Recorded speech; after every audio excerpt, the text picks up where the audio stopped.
শীতকাল তো চলে এসেছে। শীতকালে ত্বকের রুক্ষতা, শুষ্কতা, ঠোঁট ফাটা, গোড়ালি ফাটা এই ধরনের সমস্যায় পড়েননি এমন মানুষ খুঁজে পাওয়া যাবে না। আপনি কি লো বাজেটের মধ্যে একটি ভালো ময়শ্চারাইজার কিনতে চাচ্ছেন, অথবা কখনো কি ভেবে দেখেছেন যে প্রজন্ম থেকে প্রজন্ম বোরোলিন কেন এত জনপ্রিয়? শুধুমাত্র ত্বকের শুষ্কতা নয়, বরং ত্বকের বিভিন্ন সমস্যার সমাধান করতে এটি সক্ষম। প্রশ্ন আসে, এটি কি ব্রণের সমস্যাকে বাড়িয়ে দেয়? শরীরের কোনো অংশ পুড়ে গেলে অথবা কেটে গেলে কি এটি ব্যবহার করা যাবে? এটি কি লিপ বাম হিসেবে ব্যবহার করা যায়? ছোট বাচ্চাদের রেশ হলে কি এটি ব্যবহার করা যাবে? কোন ধরনের ত্বকে এটি ব্যবহার করা যাবে? পার্শ্ব প্রতিক্রিয়া কি কি? কিভাবে ব্যবহার করলে ভালো ফলাফল আসবে? কি কি উপাদান দিয়ে তৈরি? সম্পূর্ণ ভিডিওতে আমি বোরোলিন সম্পর্কিত খুঁটিনাটি বিষয়গুলো নিয়ে কথা বলবো, এবং শেষে থাকবে কিছু বোনাস টিপস যেগুলো আপনার ত্বকের যত্নে অনেক বেশি কার্যকরী ভূমিকা রাখতে সহায়তা করবে। তাই ভিডিওটি না টেনে সম্পূর্ণ ভিডিওটি দেখার অনুরোধ রইল। এছাড়াও চুল পড়ার সমস্যা, মেস্তা, ব্রণের সমস্যা, খুশকি, মেকআপ ও বিভিন্ন ধরনের প্রোডাক্ট সংক্রান্ত আরো অনেক ভিডিও কিন্তু আমার চ্যানেলে রয়েছে। আপনার সমস্যার জন্য কিন্তু প্রত্যেকটি সমস্যা অনুযায়ী আলাদা প্লেলিস্ট করে রাখা আছে। আপনার স্কিন কনসার্ন অনুযায়ী কাইন্ডলি চেক করে নেবেন। প্রথমেই জানিয়ে রাখি, বোরোলিন কিন্তু 1920 সালে প্রথম তৈরি করা হয়। ভারতের জিডি ফার্মাসিউটিক্যালস এটি তৈরি করে। এটি প্রাকৃতিক গুণাবলী সম্পন্ন একটি আয়ুর্বেদিক অ্যান্টিসেপটিক ক্রিম। এর সাথে কিন্তু স্বদেশী আন্দোলনের একটি স্মৃতিও জড়িয়ে আছে।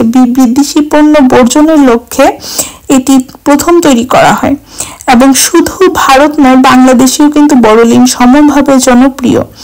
এবং এটি ভারতের যে প্রথম দিকের যে কতগুলো অ্যান্টিসেপটিক ক্রিম ভারত তৈরি করেছিল তার মধ্যে একটি। গৌরমোহন দত্ত একজন বাঙালি বণিক ছিলেন। তিনি আমদানিকৃত প্রসাধনী ব্যবসা করতেন। তিনি তার স্ত্রীর সহায়তায় স্থানীয়ভাবে এটি তৈরি করেন।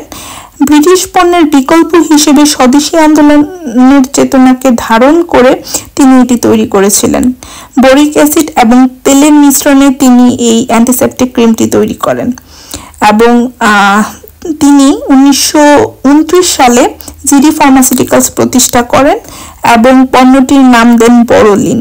এই বোরোলিন শব্দটি কিন্তু বোরিক অ্যাসিড থেকে এসেছে, এবং এই ক্রিমটি তৈরির ক্ষেত্রে যে যে উপাদানগুলো ব্যবহার করা হয়েছে তার মধ্যে বোরিক অ্যাসিড অন্যতম। বোরিক অ্যাসিড সম্পর্কে যদি আমাকে বলতে হয়, এটি অ্যান্টিবায়োটিক এবং অ্যান্টিসেপটিক একটি এজেন্ট। এটি ব্যাকটেরিয়া ও ফাঙ্গাস প্রতিরোধে সহায়তা করে। এছাড়াও রয়েছে জিঙ্ক অক্সাইড। এটি ত্বকের একটি প্রোটেক্টিভ লেয়ার তৈরি করতে পারে এবং কেটে গেলে শুকিয়ে যেতে সহায়তা করে, কারণ সে একটা আস্তরণ তৈরি করে এবং ত্বককে বাঁচায় এবং ত্বককে অনেক বেশি হিল করতে সহায়তা করে। জিঙ্ক অক্সাইড কিন্তু ইরিটেড স্কিনকেও হিল করে। লিনোলিন রয়েছে, এটি একটি ইমোলিন বা তেল জাতীয় পদার্থ যা স্কিনের ময়েশ্চারকে লক করতে সহায়তা করে। এই সবগুলো ইনগ্রেডিয়েন্টের সাথে কিন্তু তেল বা ওয়াক্স বেস ব্যবহার করে এটিকে তৈরি করা হয়েছে, এবং এটি যেহেতু অ্যান্টিবায়োটিক এবং অ্যান্টিসেপটিক এজেন্ট রয়েছে, তাই ছোটখাটো কাটা, ঘা ইত্যাদিতে ব্যবহার করলে এটি ত্বককে হিল করতে সহায়তা করে। এটি ত্বকের ভিজে ত্বকে ব্যবহার করতে হয়, এবং ভিজে ত্বকে ব্যবহার করলে কিন্তু ময়েশ্চারকে লক করতে সহায়তা করে। এটি ত্বককে করে কোমল এবং প্রাণবন্ত। যাদের ত্বক অনেক বেশি ড্রাই তাদের ক্ষেত্রে শুষ্কতার জন্য এটি খুব ভালো কাজ করবে। এটিতে যেহেতু জিঙ্ক রয়েছে, এটি র্যাশের জন্য খুব ভালো কাজ করে, র্যাশ কমাতে সাহায্য করে। বাচ্চাদের ডাইপার পরানোর কারণে যে র্যাশ হয় সেক্ষেত্রে এটি কিন্তু ব্যবহার করতে পারবেন। শরীরের কোনো জায়গা খুব অল্প পরিমাণ পুড়ে গেলে এটি ব্যবহার করা যায়। এটি একটি প্রোটেক্টিভ লেয়ার তৈরি করে, তাই ত্বককে খুব তাড়াতাড়ি হিল করতে সাহায্য করে। অনেকের হাতের কনুই এবং পায়ের গোড়ালি ফেটে যায়, তখন কিন্তু বোরোলিন ব্যবহার করলে অনেক ভালো কাজ করে। এছাড়াও এটি ভিজে ঠোঁটে হালকা করে লাগালে কিন্তু ঠোঁট ফাটা কমে আসে।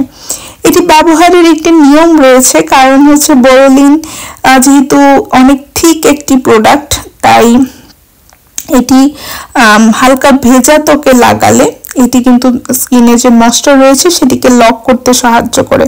আপনারা দেখতে পাচ্ছেন যে এটি এরকম একটি ক্রিম বেসে রয়েছে। আমি একটু পরেই দেখাবো যে এটি কতটা থিক। সো এটি যদি আপনি ড্রাই স্কিনে লাগান তাহলে কিন্তু এটি আপনার স্কিনকে আরো বেশি ড্রাই করে ফেলবে।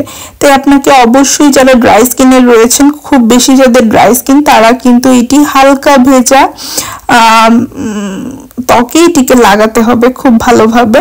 এটি কিন্তু স্কিনের সাথে দেখেন খুব সহজেই মিশে যায় এবং এটাতে খুব সুন্দর একটা স্ট্রং ফ্রেগ্রেন্স কিন্তু আমি পাচ্ছিলাম, অনেক স্ট্রং একটা সুগন্ধ। আসলে এটা লাগানোর পরে আমার তো খুবই ভালো লেগেছে। আমার সাধারণত আমার সব ধরনের স্মেল পছন্দ না, বাট আমার বড়লিনের স্মেলটা খুবই ভালো লাগে আসলে। অ্যান্ড এটি ব্যবহার করলে আপনাকে অবশ্যই, আপনি যদি ফেসে ব্যবহার করেন সেই ক্ষেত্রে কিন্তু আপনাকে ডাবল ক্লিনজিং করতে হবে। আর এটি কিন্তু দাম অনেক, আমি বলবো যে তুলনামূলক খুবই রিজনেবল। এটি 20 গ্রামের একটা টিউব, দাম হচ্ছে 100 টাকা। আমার কাছে খুবই রিজনেবল লেগেছে।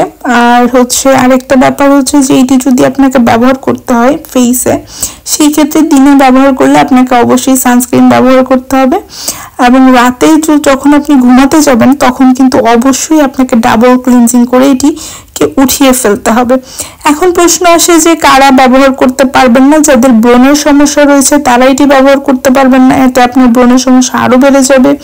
যেহেতু এটি একটি হেভি ক্রিম, এটি আপনার পোর্সকে লক করে দিবে, আপনার তৈলাক্ত ভাব কিন্তু আরো বেড়ে যাবে, ব্রণ বেড়ে যাবে। যারা এক্সেসিভ অয়েলি স্কিনে রয়েছেন তারাও এটি ব্যবহার করতে পারবেন না, যেহেতু এটি একটি তেলতেলে এবং একটি হেভি ক্রিম, এটি আপনার ত্বককে আরো বেশি তেলতেলে করে দিবে। সো অনেক বেশি যাদের অয়েলি স্কিন তারা এটি ব্যবহার করতে পারবেন না। আরেকটা ব্যাপার হচ্ছে যে এটি খুব ড্রাই স্কিনের যারা আছেন তারাও লাগাতে পারবেন না। আপনাদেরকে যদি ব্যবহার করতে হয় অবশ্যই স্কিনটাকে হালকা করে ভিজিয়ে ভিজা ত্বকে এটিকে ব্যবহার করতে হবে। আর যাদের ফ্রেগ্রেন্সে অনেক বেশি সেন্সিটিভিটি রয়েছে, যাদের সেন্সিটিভ স্কিন, স্ট্রং ফ্রেগ্রেন্স যারা ইউজ করতে পারেন না তারাও এটি ব্যবহার করতে পারবেন না, কারণ এটি আপনি যখন ফেসে ব্যবহার করবেন দেখবেন যে খুব একটা স্ট্রং গন্ধ বা ফ্রেগ্রেন্স আপনারা পাচ্ছেন। তারপরে হচ্ছে এটি কিন্তু আমরা জানি যে ইনফেকশন প্রতিরোধ করতে সক্ষম, বাট যাদের অলরেডি ইনফেক্টেড স্কিন হয়ে গিয়েছে, কোনো কারণে ইনফেক্টেড, তারা এটি ব্যবহার করলে কিন্তু ইনফেকশন এটি রোধ করতে পারবে না। সেই ক্ষেত্রে আপনাদেরকে অ্যান্টিবায়োটিকের প্রয়োজন হবে। আর যাদের অ্যাক্টিভ অ্যালার্জিক রেশ রয়েছে তারাও এটি ব্যবহার করতে পারবে না, তাতে অ্যালার্জির সমস্যা বেড়ে যাবে।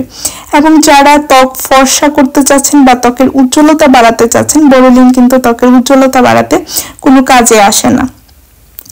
এছাড়াও আমি আরেকটা কথা বলবো, এটিকে একদম ডেইলি ময়শ্চারাইজার হিসেবে ব্যবহার না করাই ভালো। এটি আপনারা আপনাদের যে ডেইলি স্কিন কেয়ার রুটিন রয়েছে সেটিতে আপনারা অ্যাড করতে পারেন, এতে হচ্ছে আপনাদের একটা বেনিফিট আসবে। বাট যারা একদম রেগুলার ময়শ্চারাইজার হিসেবে এটি ব্যবহার করতে চাচ্ছেন তাদের ক্ষেত্রে এটি কোনো এক্সট্রা বেনিফিট হবে না। অনেকেই বোরোলিন কিন্তু গরম করে ব্যবহার করেন, এই গরম করে ব্যবহার করলে ওয়াক্স বেসটা একটু গলে যায়, বাট এটি কিন্তু আলাদা কোনো বেনিফিট নিয়ে আসে না। যারা retinol, vitamin C, kojic acid এইসব মানে ইনগ্রিডিয়েন্ট সমৃদ্ধ কসমেটিক্স ব্যবহার করেন, এটির পরিবর্তে বোরোলিন কোনো কাজে আসবে না। আশা করি আজকের এই ভিডিওটি আপনাদের অনেক ভালো লেগেছে, অনেক উপকারে আসবে। দেখা হবে অন্য কোনো ভিডিওতে, ততদিন পর্যন্ত ভালো থাকুন, সুস্থ থাকুন আর নিউজ ড্রিম রিভিউর সাথেই থাকুন।